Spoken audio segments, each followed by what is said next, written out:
it's less about ensuring that students don't use AI to write their papers or create their design work. I think it's actually flipping the question. I read somewhere that, you know, for paper writing, there was one instructor who, rather than having students write papers, they would actually give them papers and ask them to make the corrections and find the mistakes. And I was like, I love that. You know, I think that's something similar, you know, I guess for one, like for design professions and design students, you know, if they use it, they use it. And, you know, maybe they will go on to make a career of, you know, generating only content, you know, to make money. If they do, that's fine. But I don't want to give somebody a degree to do that.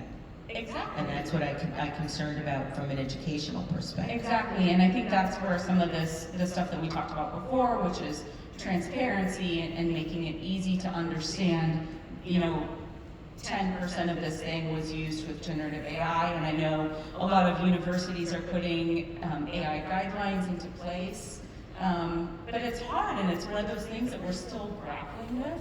And I think right now we're in probably the most difficult part of this, right? Because it's been sort of like fairly widely adopted at this point. We're trying to understand, you know, we're at this point in technology where people are adopting it, we're not really for sure how to handle it. And I think that that's the point that we're at right now, and I think that we'll get over that hump, and I know that's probably the worst way to describe that, but you know, we'll understand how to deal with this as time goes on, but we're grappling with these really hard questions right now.